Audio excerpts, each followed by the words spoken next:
नमस्कार, मेरा नाम है नवीन कुमार नंदन। हमारे देश में जितनी भी समस्याएं हैं, असल जिम्मेदार कौन है? आपको लगता होगा सिस्टम जिम्मेदार है, आपको लग रहा होगा सरकार जिम्मेदार है, लेकिन नहीं, आप बिल्कुल गलत हैं। मैं ऐसा इसलिए कह रहा हूं क्योंकि मैं आपको जो फैक्ट एंड फिगर दूंगा उससे आपको पता चल जाएगा सरकार और सिस्टम नहीं बल्कि मीडिया जिम्मेदार है।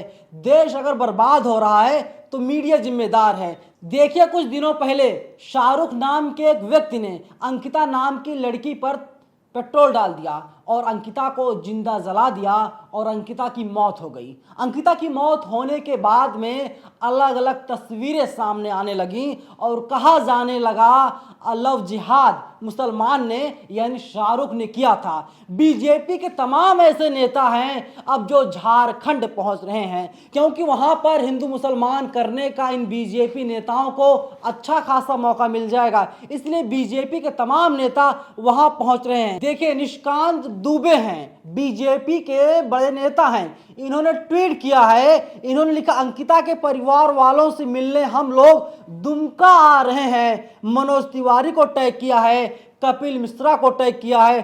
तो वहीं दिलीप मंडल लिखते हैं दुबे, मिश्रा, तिवारी तीनों को तो मैं निजी तौर पर जानता और पहचानता हूं, ये चौथा कौन है? 4 लोगों की टीम है जो राष्ट्रीय राजधानी दिल्ली से झारखंड पहुंच रही है। झारखंड इसलिए जा रही है क्योंकि वहां के मुख्यमंत्री हेमंत सोरेन हैं, वो जेएमएम से हैं, झारखंड मुक्ति मोर्चा से आते हैं, इसीलिए वहां पर बीजेपी की सरकार नहीं है और ये बीजेपी के चारों नेता जाकर के जहर बोएंगे।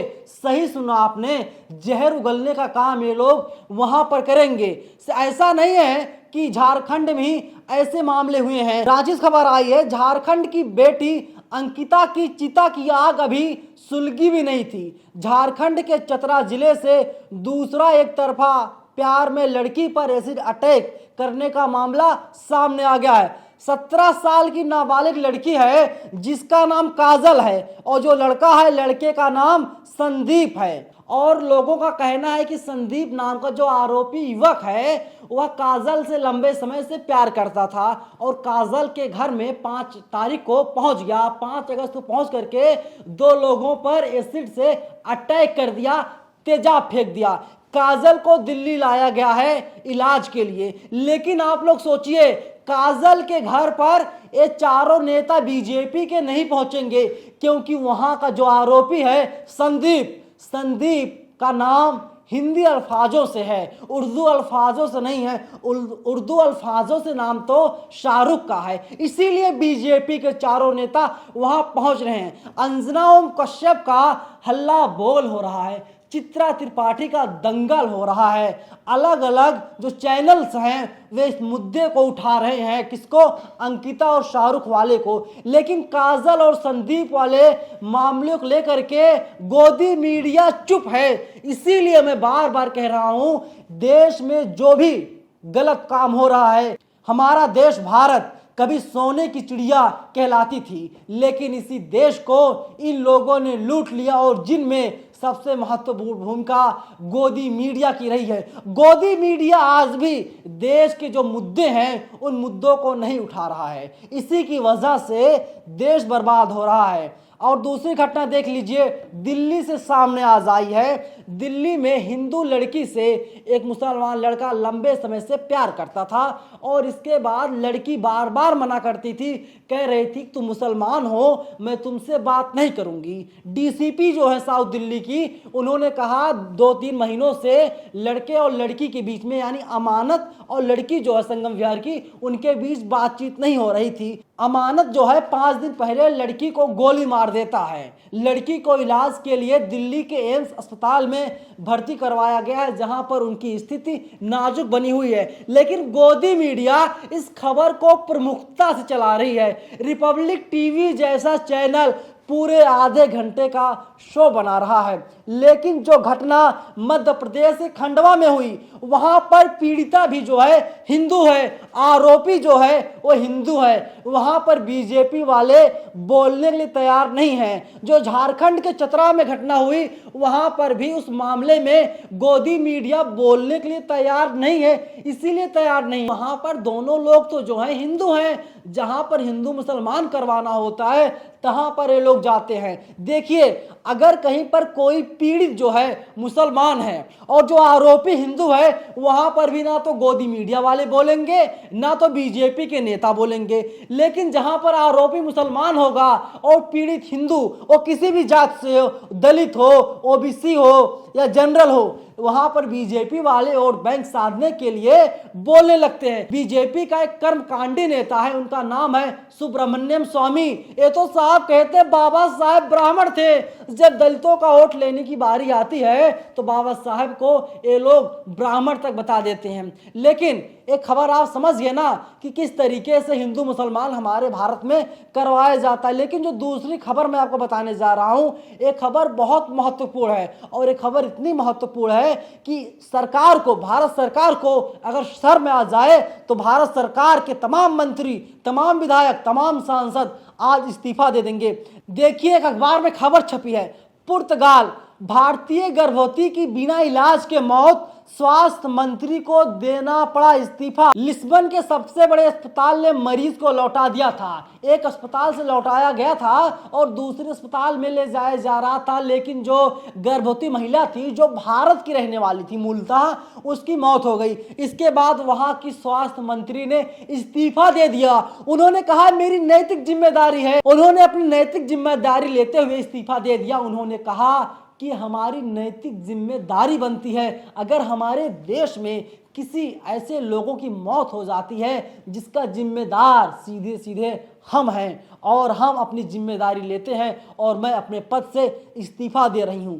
लेकिन देखिए दोस्तों, हो क्या रहा है, अनुराग द्वारी ने ट्वीट करते हुए लिखा है। अनुराग द्वारी जो हैं एनडीटीवी के रेजिडेंट एडिटर हैं। इन्होंने लिखा है, husband of A pregnant women carried her to hospital on a push cart for want of ambulance in Damoh. Kailash Ahirwal reached the local government run Arogya Kendra after 2 kilometers journey. There was no doctor or nurse there. बताइए, वहाँ पर आरोग्य केंद्र खोला गया है, वहाँ पर पहुंच जाते हैं, इसके बाद में वहां पर इलाज नहीं मिलता है। देखिए, अनुराग द्वारी आगे हिंदी में लिखते हैं, यहाँ कोई इस्तीफा नहीं देगा, ये बेशर्मों का देश है।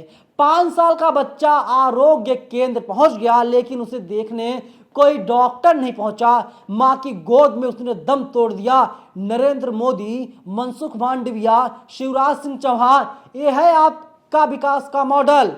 आरपी चौधरी, ये आपका ही विभाग है ना। सोचिए क्या हो रहा है भारत में, लेकिन किसी की नैतिक जिम्मेदारी नहीं है। लेकिन सबसे बड़ा सवाल वहीं पर आकर रुकता है, और सबसे बड़ा सवाल उन्हीं लोगों से पूछा जाना चाहिए जो नोएडा फिल्म सिटी में बैठे हुए हैं।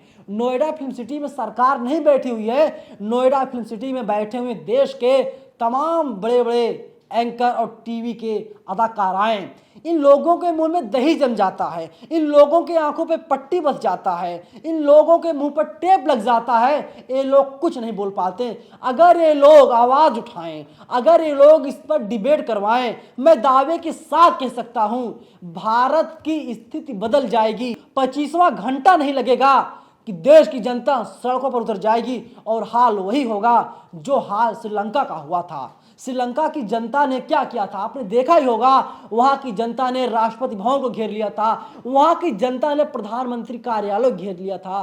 तमाम बड़े बड़े नेता जो थे, उन लोगों को अपने घर को छोड़कर जाना पड़ा। क्यों जाना पड़ा? इसीलिए वहां की जनता सड़कों पर आ गई थी। लेकिन भारत की जो मीडिया है ये अपना काम नहीं कर रही है। National Dastak, India international news जैसे संस्थान हैं जो सच को सामने लाते हैं और सच्चाई से आपको रूबरू करवाने का काम हम लोग लगातार कर रहे हैं। लेकिन गोदी मीडिया है वो मोदी के गोद में, सरकार के गोद में बैठ करके मलाई खाने काम कर रही है। अभी आपने देखा होगा, मैंने पिछले हफ्ते एक रिपोर्ट की थी। ये रिपोर्ट मैंने किया था देश के सबसे बड़े अस्पताल दिल्ली एम्स से। दिल्ली एम्स के बाहर जब मैं पहुंचा था गेट नंबर 1 पर, वहां पर मैंने अपनी आंखों से देखा लोग परेशान हैं। लोग कह रहे हैं सरकार को कोई ना कोई व्यवस्था करनी चाहिए। उन लोगों को जो नंबर मिल रहा है, अपॉइंटमेंट मिल रहा है 6 महीने के बाद।